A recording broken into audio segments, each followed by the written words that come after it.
Well, a small Canadian community just 30 miles north of the Maine border is now approaching a very somber anniversary. Yeah, that's right. This Sunday marks 1 year since a train derailed and exploded in downtown Lac-Mégantic, Quebec. How the accident killed 47 people and destroyed parts of the center of the lakeside town. WMTW News 8's Paul Merrill went across the border to get a closer look at the healing and the rebuilding 1 year later.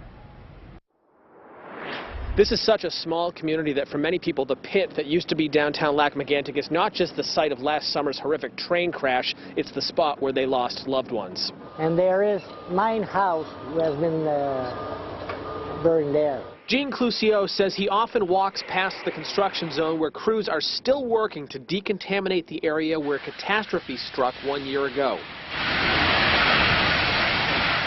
The Music Cafe was around here. Then Caddy was just across the street in front of it. We first met Jean last July, just days after he realized his older daughter Kathy was among the missing. She was 24 years old. Jean says a beautiful and smart girl who had just moved into a downtown apartment 2 weeks before the disaster. Was down, face down on the street, just in front of her apartment. Kathy is buried in a family plot not far from the place where she died. Jean believes she didn't suffer. When she heard the explosion, she just got the time to go outside, and in 5 seconds it was over. He told us some of what he said at Kathy's funeral last August. There is 3 most important things to go through a tragedy like that. It's faith, family, and friends. Jean has a lot of family and friends here in Lac-Mégantic.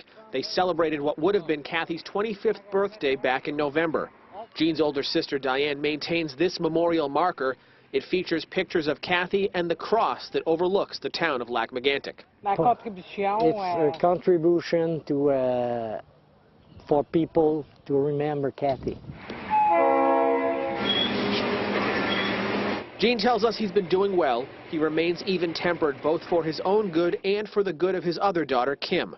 I don't blame anybody, and I don't want to blame anybody because it's my health will be worse than.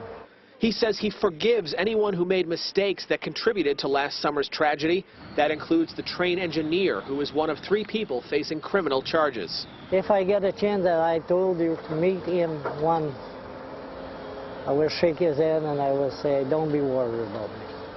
That peaceful nature is something Jean gets from his memories of Kathy, along with his faith, family, and friends. He says family members think the angel on top of this Lac-Mégantic Victims Memorial resembles the daughter he lost. Rien ne pourra nous séparer de l'amour de Dieu. It means that nothing can separate us from the love of God.